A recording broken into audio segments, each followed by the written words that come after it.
Okay, we're going to take a look at an indefinite while loop. And this is a loop where the user determines when to stop the program, as opposed to having it run a certain number of times, whether 3 times, 4 times, or 6 times. In this case, the user will determine when it stops. So as we see up here in the comment line, underneath the class header, this is an indefinite loop. It's also called an event-controlled loop. So we're going to take a look at the program or the class where we had the user identify some favorite boys' names. And this time we're going to make it into an indefinite loop or indefinite while loop. So we're going to kind of show how there's some changes to this. So in the while loop, the definite, we had a counter, and then that counter or that variable was incremented until it reached a certain limit, and then the computer or the program knew when to stop. In this case, we're going to have the user decide when to stop. So one way to do that is, instead of having a counter type variable, we're going to have more of a response type. Now you can call this any variable you want. You can give it any name you want, but we're going to call it response because the user is going to respond to continue the program or stop the program. And we're going to go ahead and keep the number 1, the value 1 for that response. Now, as long as response is equal to 1, the program runs. So we want to set up the logic expression here to be the same,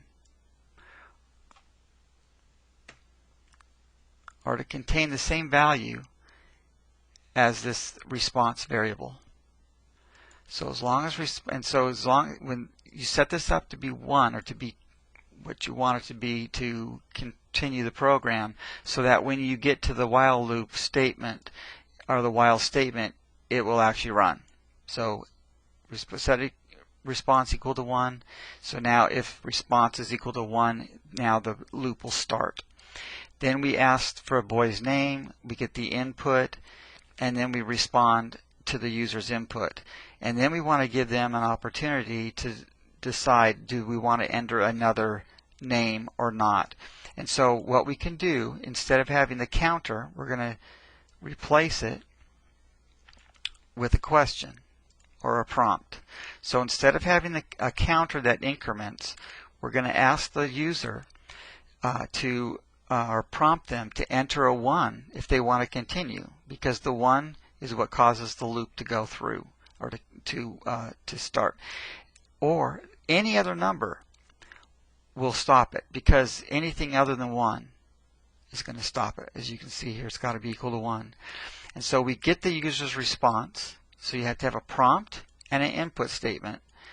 And so now response is going to either stay a 1 or it's going to change.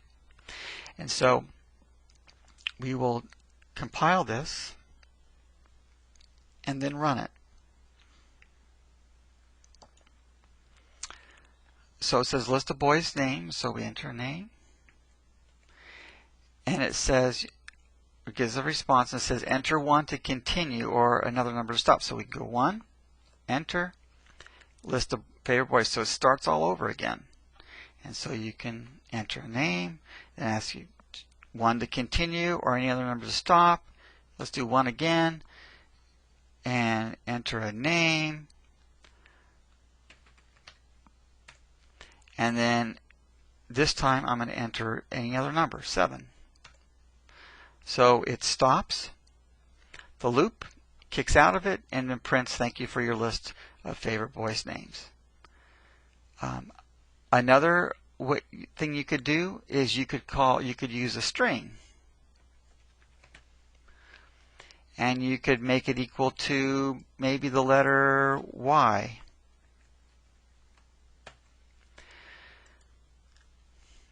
So Y meaning, of course, that they want to continue.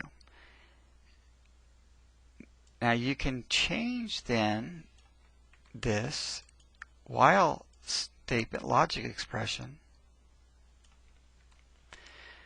to say response equals ignore case y. So they could type a y or a capital Y because of the ignore case to cause the program to continue. So in here we're going to enter, we can say enter a Y to continue or any other letter to stop. Now you could do specifically N to stop, or you can just say any other letter to stop. So there's a couple ways you could do this. So instead of input.nextInts, we're just going to do input.next.